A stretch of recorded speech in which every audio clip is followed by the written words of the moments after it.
Follow the money. That's what I always say. You always follow the money. Yeah. This is Follow the Money with Mitch Moss and Paulie Howard on VSiN. Here we go. Welcome in. It is Follow the Money on VSiN, the Sports Betting Network. Mitch Moss along with Paulie Howard. We're live in downtown Las Vegas from the Circa Resort and Casino. Today is going to be a very fun program over the next 3 hours. It's a guest-heavy show today. Zach Cohen, VSiN.com, going to be on in 30 minutes. 2 full segments with him. A ton of bets to go over from the NFL betting guide here at VSiN, NBA futures, and he loves betting tennis. We'll get his Wimbledon thoughts coming up then. David Baker, 4-time World Series of Poker bracelet winner in studio. Former NFL football contest winner out here in Las Vegas as well. He's in studio later on. Mike Palm in studio as well, his normal Wednesday time. And Ryan Heath with some great analysis in the VSiN NFL betting guide with player props. We'll talk to him coming up in 2 hours, Paulie. 19 games today on the Major League Baseball card because of rainouts yesterday and the doubleheaders we're getting today as a result. A bunch of games today are now either really close to getting over with or they have gone final. And first game of a doubleheader goes to the Padres as Pivetta over Abel in that game. They actually took a little bit of money, did the Phillies, and the Padres opened about $1.20. Some money came in on the Phillies, but they did not win that game. Padres took that one. The Tigers were all over the Nationals, 11-2, final score there. And now how about this? The Brewers explode for 5 after they trailed by a score of 2-1. They won 7-2. Peralta good again for Milwaukee. Final score 7-2. Paulie, the Mets are 3-14 in their last 17 games. And, oh, by the way, they get Mizorowski coming up. That's right. The Phenom's going, and you get him at a good price as well. So the issues continue for the Mets. Brewers are hot. I know you love them. And got to come back with Milwaukee. I don't mind Milwaukee first 5 also in the nightcap. Are they begging you to bet them today? They are, yeah. Most Which games seems weird. 1979, by the way, what we're doing today. And then they completed that suspended game. Good luck finding a recap on ESPN with that thing.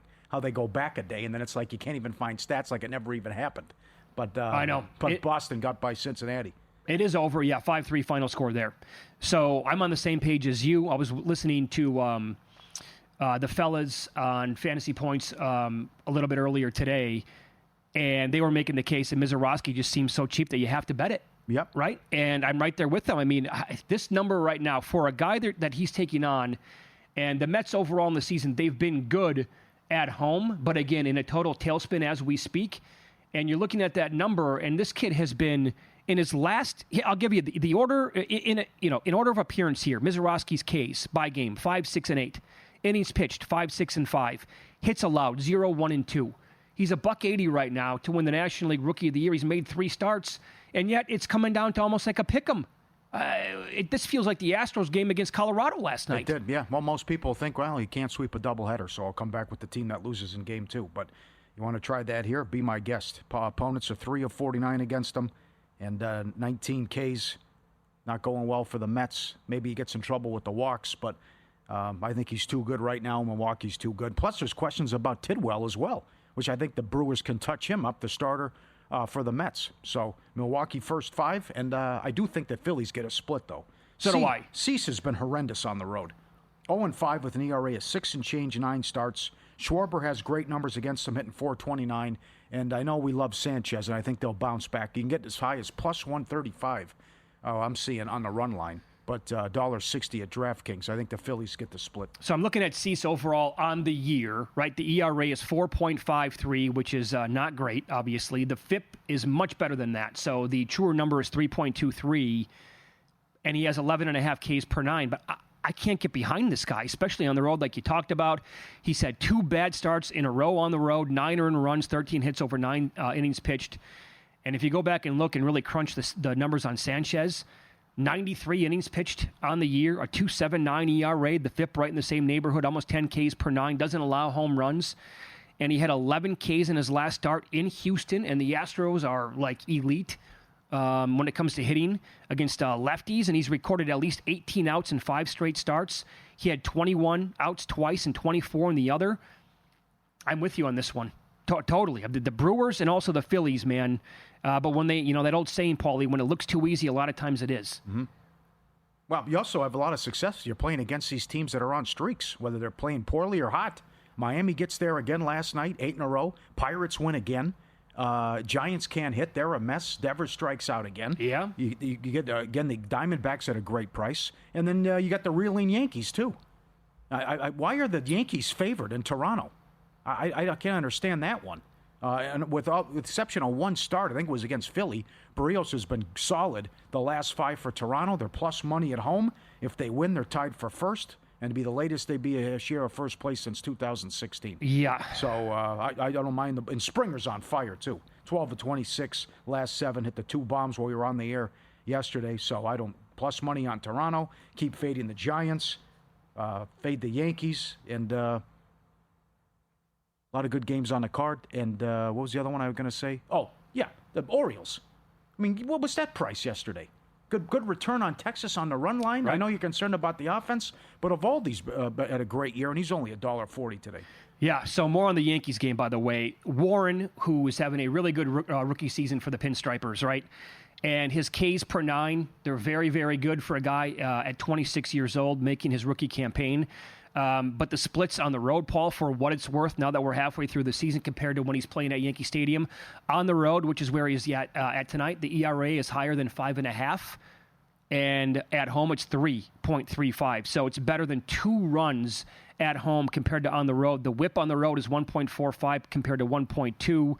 And Barrios has been pretty rock solid overall on the year. I know Judge has really good numbers against the guy. Yeah, 4 bombs. Yeah, I believe. Yeah, yeah, but he also had great numbers going into the matchup against Gossman yesterday too, and the home run never popped anyway for him. And they're struggling big time. Both teams in New York right now, and Toronto with a win, will be tied for first place. That's right. Yep. You want to fade Detroit? Flaherty's been awful. It's Flaherty against your guy Gore. If you want to get involved with the K prop as well. Flaherty has lost 3 in a row and 18 earned runs in that span with an ERA of 12. It's been ugly for Detroit. Well, the one thing that goes wrong for the Tigers. And Gore's $1.10 at home in the nightcap. I can't get behind Flaherty. Overall, the numbers on the year, the ERA is almost 5. Yuck. The FIP is not much better. He does have good K numbers, but he's also allowing a lot of home runs. He's allowed 18 earned runs in his last 3 starts. That includes 5 home runs. Also, on the road tonight, his ERA there is 6.17 compared to 3.83 when he's at home. Every other number, right? The whip much higher on the road. The Ks per 9 much lower than they are when they're at home. I will say this with Mackenzie Gore, although the Tigers can strike out a lot at times, Gore has had 6 or fewer Ks in 4 straight starts. So the overall K numbers have come down quite a bit for him when you look at strikeout percentage and Ks per 9. And Gore also better at home. The ERA is 2.27 compared to 3.74 on the road. The whip is 0.87 compared to 1.46. So he is much better at home. And this, I think, would tie into the thing that you said about the Brewers-Mets game coming up, is that, well, people are just going to think that, you're not going to get swept here in a doubleheader. Mm-hmm. And they're betting. There was a year, I think it was 2 years ago, where that was almost automatic. The team that lost the first game of a doubleheader come back and bet them. I don't think that's the case anymore. I want to point this out to you. Bob Nightingale brought this up because you can bet on Manager of the Year at several books. I think probably a lot of them took it down today now with the early games going on. But here you have a national baseball writer tweeting out an hour ago that Don Kelly, who is the Pirates interim manager, has put himself smack dab in the NL Manager of the Year race after only 2 months on the job. The Pirates are 26-24 with him and 22-17 in their last 38 games, including 6 victories in a row. They were 12-26 when he took over on May 8th. It's not really a market that I get involved with. Don't they have to make the playoffs though? I don't think so. That's a big reach. I don't know. What if they somehow win, if they finish higher than 500 and they're a threat to make the playoffs? I mean, they were a complete disaster. That's a tough sell though. I know he took over a bad situation, at least what he inherited, but still, that's... Well, if he's a high enough number, again, I don't pay attention to the market enough, but if he's a high enough number, certainly it'll be something. If you have a national baseball reporter tweeting about that, you got my attention. All right, props. Woods on fire. 6 bombs last 18 games, hitting .330. Henderson, 7 of 8 career against Evaldi. Witts hitting .455 against Gilbert. I mentioned the Schwarber, .429 against Cease. If Kershaw gets 3 strikeouts tonight, 20th pitcher in history to reach 3,000. What a career it's been for him. And the Dodgers are .340 tonight against the White Sox. Doesn't matter who's hurt. Doesn't matter what happens. They Probably find a way to win. Probably should have bet them to sweep them here at Circa. Yeah. Tough beat, too, if you had the over. 6-1 in the fourth, and it died. If you're serious about winning this football season, the VSiN NFL Betting Guide, your first real edge, available now. 95 pages. Everyone did a great job. Zach Cohen on to talk about it. Will Hill and Wes Reynolds tomorrow. Previews of every team, win total breakdowns, best bets, player props, betting projections, MVP. Lock it in. Football special, 175 through the Super Bowl. Every betting guide, every best bet, every host, every guest. 24/7 video, all the data and tools. Early bird pricing expires at the end of the month. Don't wait. Lock it in. 175 for the football season. VSiN.com/subscribe. Get it now. I don't want to bury the lead. Here's your big boy with a prop tonight. It's Merrill Kelly and the Diamondbacks. He has gone over his K-prop in 10 straight starts. All right. We talked about this 8 times last week when Mike Palm was in for you, Paulie, the day that he was pitching. He eventually went over his K-prop yet again, obviously. He's 12-2 over his last 14. The K-prop has consistently been at 5.5 here recently. That's the number again tonight. Now, instead of getting plus money on the over, it's like minus 140. So, hello, that number has changed. Gallen did strike out 10 Giants last night, and for what it's worth, again, 4 straight starters have gone over their K-prop against the Giants. Good. Devers, one of his last 15 with 11 strikeouts. He's in that There's a couple right there for him. early season funk again. That's right. You know? Yeah. So always something going on here in Major League Baseball. Up next, win-lose is early based on a very guest-heavy show today. Rival execs are saying they completely panicked. Can't wait to talk about this next here on VSiN.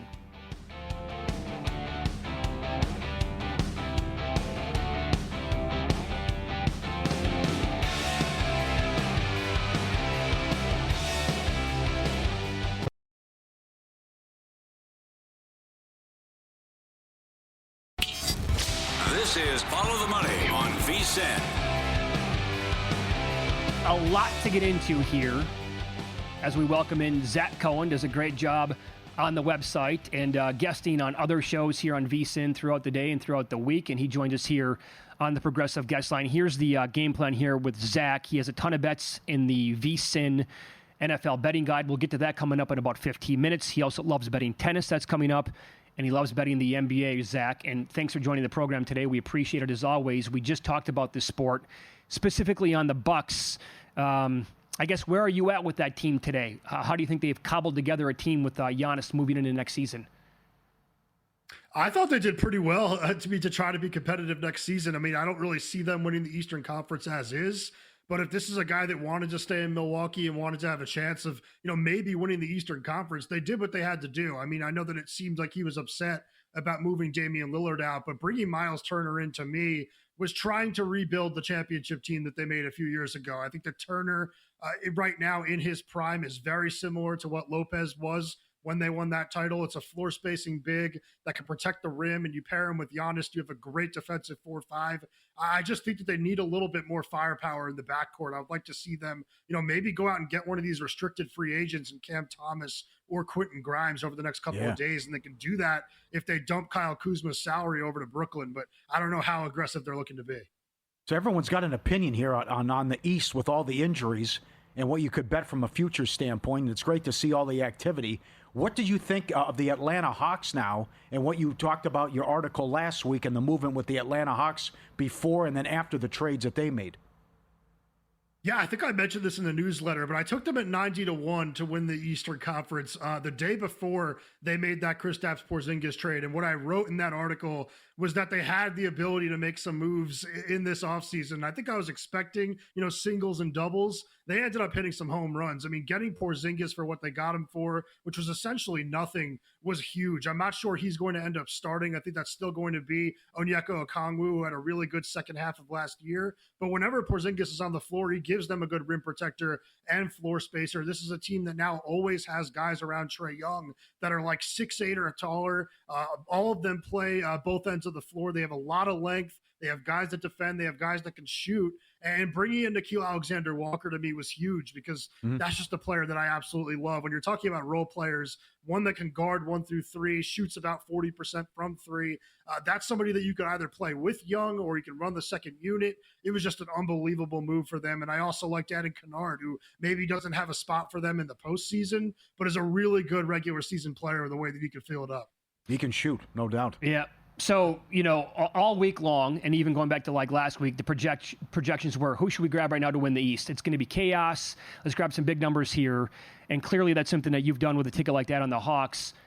But right now, as we sit, shouldn't we all be just looking at the Cavaliers, who are going to be loaded again next year and maybe healthy come playoff time? And also, Paulie and I think the Knicks have had a hell of an offseason so far. Mike Brown, you can say whatever you want about that hire, but aren't they like two of the clear best teams in the Eastern Conference as we speak? Yeah, it felt like we were kind of leaving the Cavaliers out for a few weeks when everyone was trying to find the value in the Eastern Conference. The Knicks were the favorites at that point.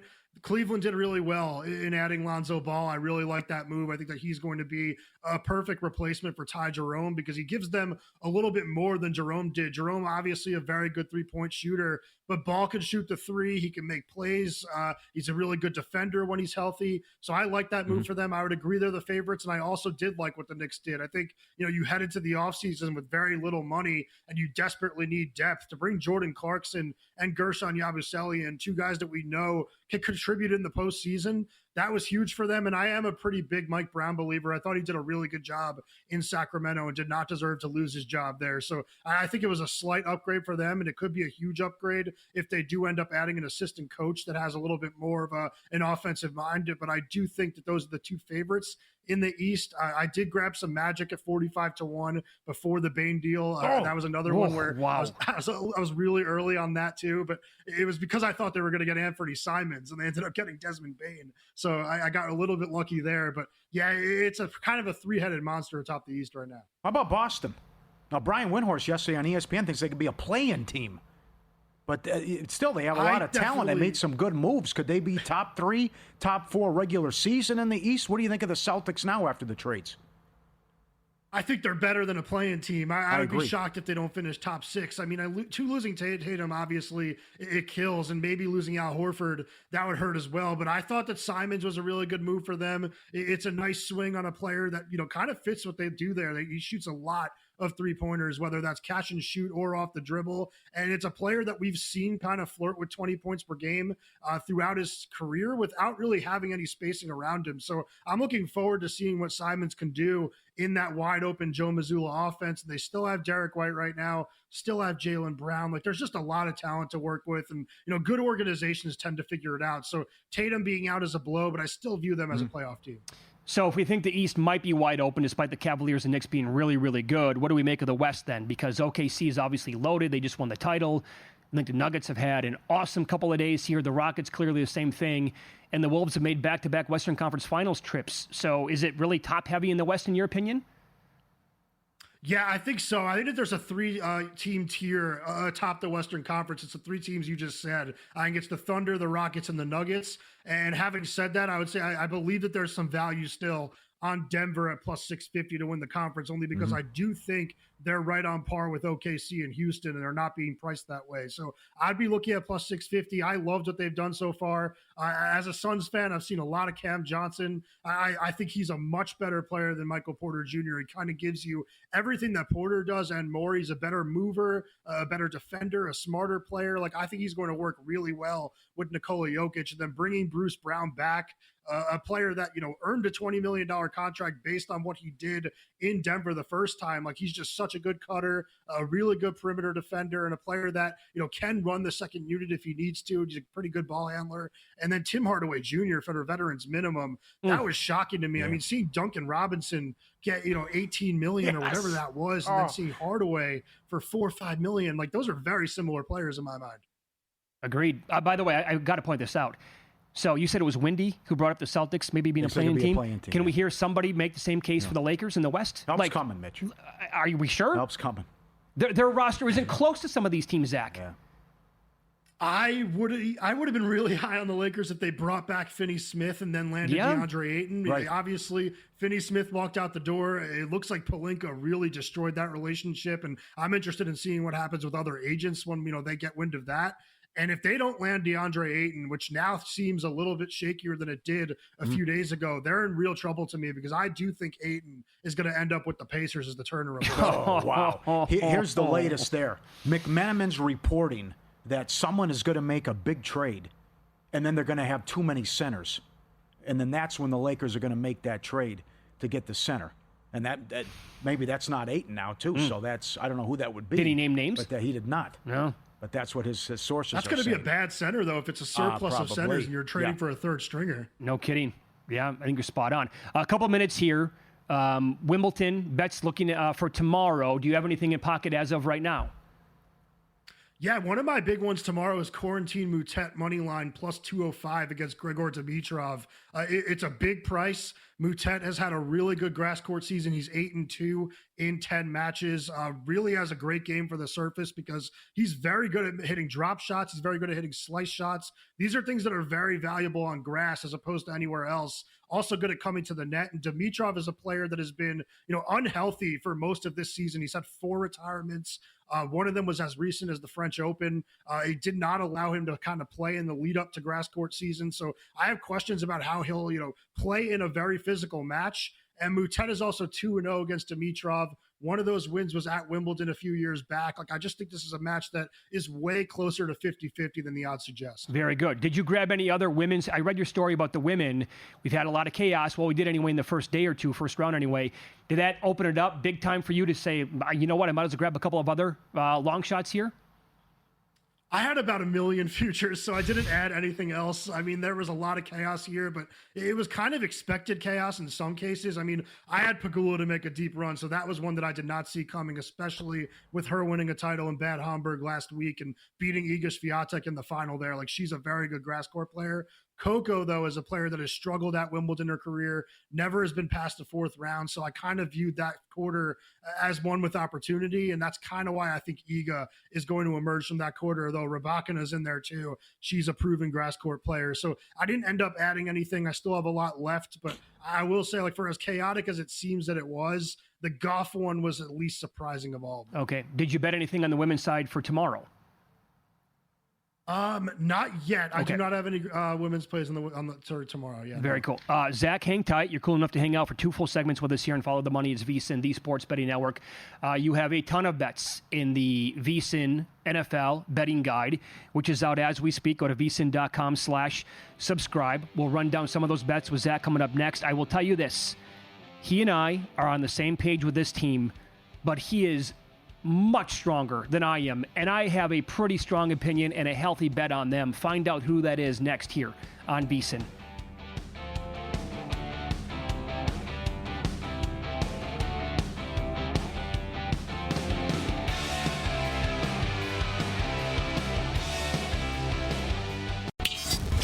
This is Follow the Money on VSiN. Great show today. Thanks to David Baker for joining us for the previous half hour. We could have him on for a full show. Here, Mike Palm joins the program now every Wednesday at this time. It is Wednesdays with the Maestro. He is the VP of Circa Las Vegas, the Golden Gate, and also the D. Good to see you, Mike. How are you today? Hello, Mitch. Hello, Paul. How are you? Busy day. Very busy day. You are on the American Gaming Association board, correct? I sure am. Okay, so we have to talk about this today. This has been taking off on social media, and you're a perfect person to talk about this. I will relay this message via Twitter from Phil Gelford, who's also a pro poker player. He said, look, you need to have your head on a swivel here and pay attention to this because your voice needs to be heard. It's called the Big Beautiful Bill for those who don't know this, right? If this passes starting in 2026, gambling losses and expenses will only be 90% deductible. And he says what it means in plain English. If you win $100,000 and lose $100,000, you will owe taxes on $10,000 of, quote, phantom income. If you win $100,000 and lose $50,000, you actually profited $50,000, but you will owe tax on $55,000. He keeps going on and on and on and on. What can you tell us about this if it passes? Well, Derek and I have a call with Chris Silke, who's the VP of Legislative Affairs for the AGA, to discuss our reaction to this sort of being put in the Big Beautiful Bill. I don't want to say last minute, but late in the process, and then getting past the Senate with J.D. Vance breaking the tie, now heads to the House. So we want to understand the full ramifications of this. Obviously, this is not a great thing for the state of Nevada, people who are gamblers, and businesses in the state of Nevada that rely on gambling. Now, I'm trying to read as much as I can about it. Bill Spiros, who many people will know is a well-respected gaming analyst, points out that this does not affect professional gamblers. Those people that claim gambling as their limit, as their living, can still write off 100% of their losses as a business expense. This would apply to anyone that cannot list gambling as their living, which is a lot of people, right? So I'm interested to hear what the AGA has to say. Chris Silkey has indicated to us that he wants to hear our opinion on how it will affect customer behavior. There's obviously a lot of hand-wringing online right now. I know they put out a communique to us about weigh it against the slot tax threshold going from $1,200 to $2,000 in this bill. You know, the majority of taxable jackpots are between $1,200 and $1,500, right? This is a big deal. Now, we wanted to get it to $5,000, right? $7,500, but realistically, the goal was to get it to $5,000. But when you think about that, over 70% of them are between $1,200 and $1,500. This has a big effect on taxables as well. So, when you look at this bill, if you destroyed the bill for this one provision, is it worth extending the Trump tax cuts and raising the slot threshold? I don't know, but there'll be interesting discussions in the days ahead. Derek's reached out to Dina Titus. Obviously, she came out this morning saying, you know, now it's up to the House of Representatives, right? It's passed the Senate. Right. Now, will the House pass this as is? She says, no, we have to fight this provision about the 90% write-off. So she's going to do everything she can. I know there's others in the House. We've reached out to Guy Reschenthaler, who's the Republican whip, who heads the gaming caucus from Pennsylvania. So more to come as this develops, obviously. Can I ask you, are you willing to share what your conversations have been like off the air with somebody like Derek Stevens, or what your text messages have looked They're like? very concerning. It's very concerning about how our customers affected, specifically sports bettors who maybe aren't pros, but bet a lot. Most poker players can claim a professional. If that's what Bill Spiros is saying, it doesn't affect them if they're a professional poker player. It's still a standard business write-off. But I think it affects the sports industry particularly. If this goes through, it would start when? I'm Still trying to figure out the details on that. Yeah, we're still trying to figure out the details, but obviously trying to get ahead of this and before at least August 1st. Sounds like a fun phone call that you have coming up a little bit later on today. Yeah, squeezed in between a lot of other meetings. Let's keep on on the fly. coming. Illinois, this? Pennsylvania. Pennsylvania, while you were away. Yeah. Oh, man. Pennsylvania. Yeah. Another big one. Yeah. And the people listening, by the way, from that state are like, our taxes are already absurd. And you're just going to keep putting enough pressure on the balloon until it bursts, and it's over. We were hoping, obviously, to get the excise tax eliminated. That's not happening. You had to fight not to raise it to go from 0.25%. They wanted to take it up to 0.5%. I mean, it's been a fight all the way. If you were to wipe away all the, quote, sharp handle that you get here from a sports betting, from a sports book perspective, like, what does that do overall to your right? If you only took public money. Well, the only place we really take public money is here in Nevada, right? Because we have the attraction. We have to get our tech better and develop our product in other states more in order to get recreational money, because all we get is the sharp handle because of the limits that we're going to take, right? And that we do take action from educated bettors. We'd go to no right in those states. I mean, you take away a little. And then, of course, here, you take away a significant portion of it in the state of Nevada.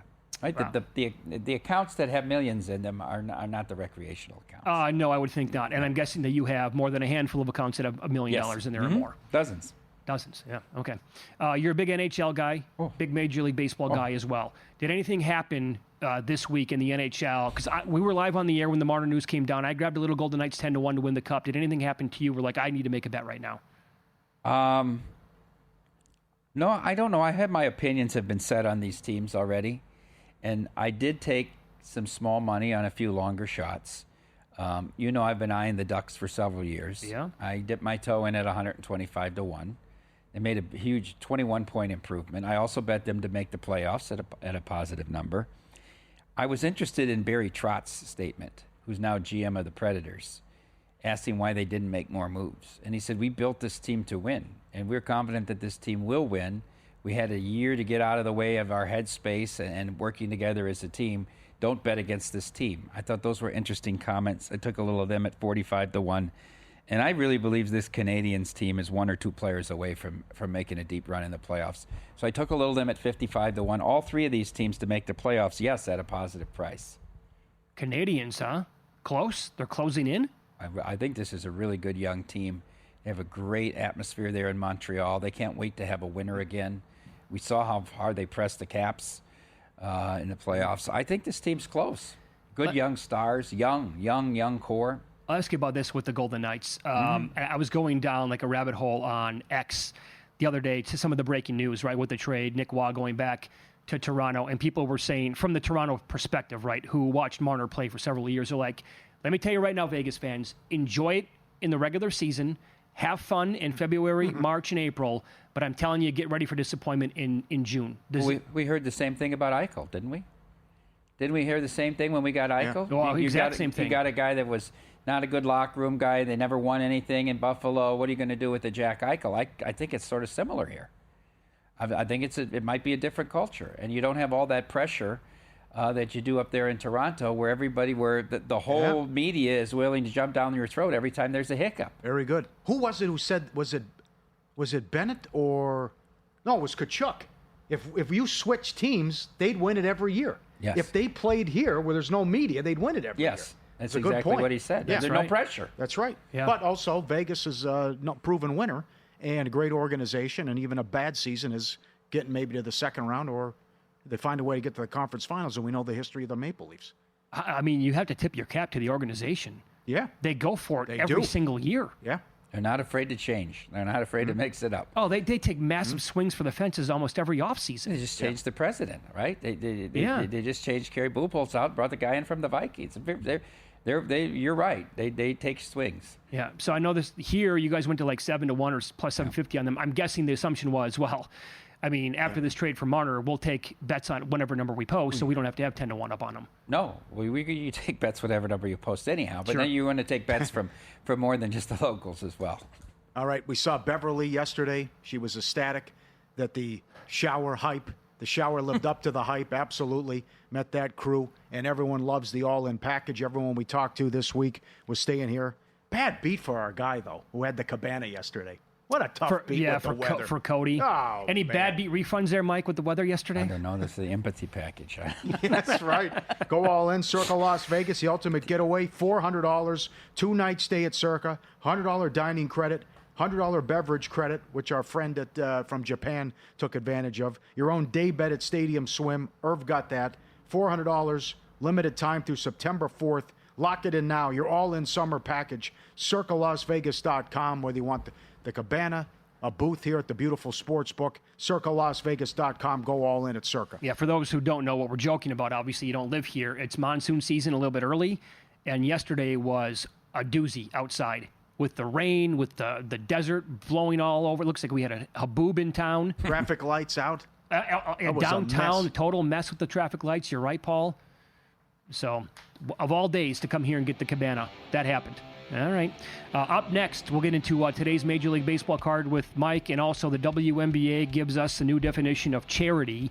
You cannot be serious. Next here with Mike Palm.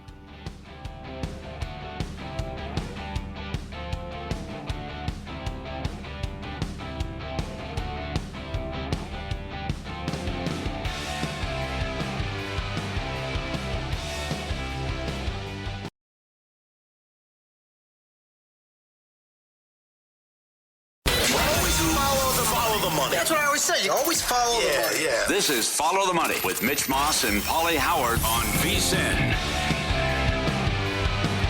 Thanks for checking in. Busy hour on tap here. We'll get into today's Major League Baseball card coming up in 15 minutes. Huge signing today for the Lakers. Bottom of the hour, we'll react to NBA free agency. And here, more analysis and bets to give out from VSiN's NFL betting guide, which came out yesterday. You can go to vsin.com/subscribe to get it. And we head out here to the Progressive guest line as Ryan Heath joins the program now with Fantasy Points. Ryan, thanks for the time. How are you? I'm great. Yeah, really excited. NFL season is almost here. So, yeah, just getting into gear. Really excited to talk some props today. You have some incredible analysis, and it's multiple pages in the guide. And we'll get to those coming up here in a minute. A lot of the bets that you have and recommendations. Before we do that, like for the audience right now who want to do their own handicapping and they want to look at player props throughout the entire year, what are some of the key metrics that you look at when it comes to either running backs or receivers with their yards? Yeah, so there's a lot of metrics you can look at. At Fantasy Points, we have an entire data suite that's kind of dedicated to just analyzing players in a numerical way like this. But yeah, some of my favorite stats for receivers are yards per route run, which gives you a good idea of how efficient they'll be on a per route basis. If you think an offense might be higher or lower volume, that can give you an idea to kind of project out how many total yards they'll end up with. I also really like looking at design targets and screen targets because those can always change around when there are different offensive coordinators coming into different teams. It's one really easy way that different receivers' usage will change. And then kind of similarly with running backs, just really the guys that have commanded volume in the past most often will continue to do so in the future. So that's kind of like a quick little overview of what I care about the most. And very good. And I want you to expand on that one with wide receiver screens, because I thought your analysis with the DJ Moore prop for season-long yards was absolutely superb. So go ahead, explain to us and the audience why you like DJ Moore under 1,500 receiving yards on the year. Yeah, so last year, an insane amount of DJ Moore's production came on these designed and screened targets. He averaged 2.4 of them per game, and it was a lot of his receiving yards as well. If you take out all of his screenplays, then he only averaged about 42 receiving yards per game, only about 716 receiving yards on non-screens over the full season. And obviously now with the Bears, Ben Johnson is coming in. We have seen him kind of split up his screen targets between his running backs and his wide receivers a lot more than we saw with the Bears last year. So I would kind of expect rookie wide receiver Luther Burden to get involved on screens, perhaps DeAndre Swift getting involved on screens again. I just don't think that Moore is going to see all of these kind of Mickey Mouse touches that he saw last year. And yeah, that just adds a lot of volatility to him and makes him kind of risky in terms of projecting him for over 1,000 yards. So that's ultimately why I like the under there. We have him projected below 1,000 where the prop is. So it was a pretty easy bet for me. Okay, a couple that caught my attention I found interesting. Number one, what do you think McMillan can do, the rookie from Arizona, with out of Arizona with the Carolina Panthers? Yeah, no, I think McMillan can be amazing. He really kind of fits perfectly into this Carolina offense because Bryce Young just did not have a reliable target on the outside at all last year.